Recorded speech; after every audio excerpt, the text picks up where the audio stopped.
Para desenvolvermos a temática da evolução da sociedade brasileira, precisamos contextualizar essa dinâmica baseada em alguns eixos estruturantes, a saber, econômico, sociocultural e religioso. O marco inicial de nosso estudo se situa em 1500, data da chegada oficial dos portugueses no litoral brasileiro. A partir dessa data e os consequentes ciclos da colonização portuguesa, teremos o resultado final do que podemos chamar de civilização brasileira. Embora ao chegar aqui os portugueses já tenham encontrado ocupantes da terra, os nativos originais não refletem a sociedade brasileira em sua completitude. Somando-se aos portugueses e aos africanos, importados como escravos para estas terras, constitui-se assim nossa civilização. É impossível enxergar o brasileiro dissociando-se dessa mistura. Esta miscigenação foi tão profunda em nossa formação étnica e sociocultural que uma visão de separação de raças, através de um preconceito qualquer, no Brasil, perde todo sentido. Todo e qualquer quadro que tende a criar dissensão acaba por se perder no conceito. Temos sim divisões sociais motivadas por questões econômicas, não pela cor da pele. Apesar do esforço desprendido pelo governo imperial nos séculos XVIII e XIX de branqueamento da raça brasileira, a verdade é que no DNA dos brasileiros existe a presença inequívoca do DNA dos povos africanos. Falaremos isso mais adiante em relação a uma pesquisa realizada. A chegada de Cabral ao litoral brasileiro em 1500 não significa um esforço colonizador. Até 1530, a presença dos portugueses no Brasil se limitava aos contingentes mínimos necessários para organizar a exploração do pau-brasil, que era feita utilizando mão de obra nativa. A partir de 1530, com a chegada da primeira expedição colonizadora, chefiada por Martim Afonso de Souza, e posteriormente a fundação da Vila de São Vicente, no atual litoral paulista, pode-se dizer que o processo de colonização propriamente dito se iniciou. Em meados do século XVI, começam a chegar os africanos para operar na lavoura canavieira. Aos contatos iniciais entre portugueses e indígenas vão se somar a interação entre brancos e negros, brancos e índios, índios e negros, a miscigenação de uma forma geral. É importante levarmos em consideração que, a despeito do status social das camadas ali contidas, permanece o fato de que as etnias se misturavam. O que causa impacto significativo na evolução da sociedade brasileira é a importância que foi dada ao elemento de raça branca, que na maioria esmagadora era a componente da elite colonial. Por esta razão, os costumes e a cultura predominavam eram dos povos europeus. Um aspecto importante deste comportamento é a religião da colônia. O catolicismo foi a religião oficial do Brasil durante muito tempo.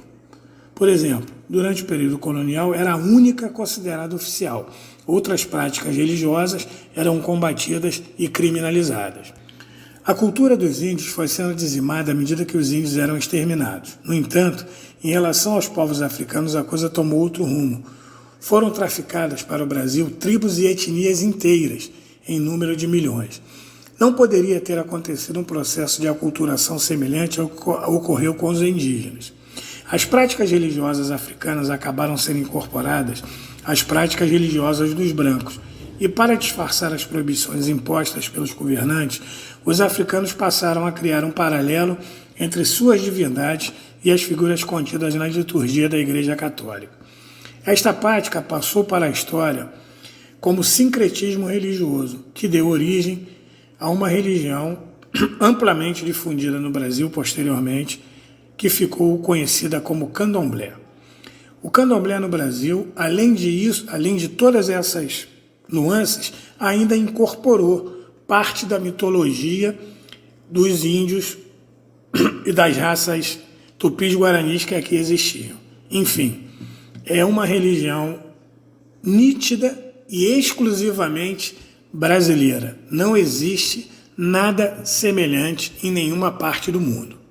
O aspecto social desta mistura reflete até o dia de hoje. Com o avanço gradual das doutrinas protestantes, a cultura africana passou a ser demonizada de uma forma brutal. E todo este caldo cultural é a massa que moldou nossa sociedade da forma que hoje conhecemos. Se tentarmos fazer uma divisão cronológica dessa evolução, podemos dividi-las em ciclo: colônia, chegada da família real do Brasil e o marco da abolição da escravatura. Com isso, nós tivemos aí uma nova onda imigratória para o Brasil de europeus que vieram principalmente substituir a mão de obra escrava na lavoura do café. Com esse cenário geral, podemos entender as contradições que nos cercam até hoje. Por razões históricas, os brancos estão melhor situados na pirâmide social do que os negros. Esta estrutura baseada em poder econômico nos acompanha até os dias de hoje. Embora a escravidão não mais exista e a monarquia tenha sido substituída pela república, o Brasil não funciona democraticamente no aspecto social e econômico. Não existe um sistema de distribuição de renda justo no Brasil. O sistema de educação pública tem sérios problemas estruturais, o que acaba conduzindo a maior parte da população, notadamente os mais pobres, a um cabedal de conhecimento inadequado para seu correto desenvolvimento. Conhecemos pouco nossa própria história e as origens de tantas mazelas sociais. Em pleno século XXI, discutimos as questões fundamentais para a organização e desenvolvimento do Estado de forma superficial e sempre conduzida pelo interesse das elites econômicas. Mas isso está mudando. Em 1988, o Brasil colocou em vigor uma nova Constituição, a Constituição Federal de 1988. Tivemos 14 anos de governos mais sociais, entre 2003 e 2016. Isso depois de 21 anos de uma ditadura militar. Sofremos um novo golpe político institucional, dessa vez sem a força das armas militares, mas com o amparo de parte do Poder Judiciário e da grande mídia. E a consequência disso, nós elegemos um presidente da República extremamente controverso nas eleições de 2018. Hoje o Brasil mescla um cenário confuso politicamente com uma pandemia, a pandemia da Covid-19, que está aí dizimando a população brasileira. Já somos quase 500 mil mortos, e ainda discutindo todos os nossos problemas, ainda vendo todas as dificuldades, ainda vivendo esse cenário de devastação. Por exemplo, nós estamos entre os 5 maiores exportadores de comida do mundo, e ainda existe muita fome no Brasil, brasileiros pegando comida no lixo, vivendo de resto de comida. Isso é o Brasil. Porém, para destruir o Brasil, você precisa destruir 3 raças, e não uma só. Talvez, o que para muitos seja considerado uma fraqueza, para nós brasileiros pode ser uma virtude. E, se Deus quiser, 2022 está chegando com novas eleições e uma nova esperança.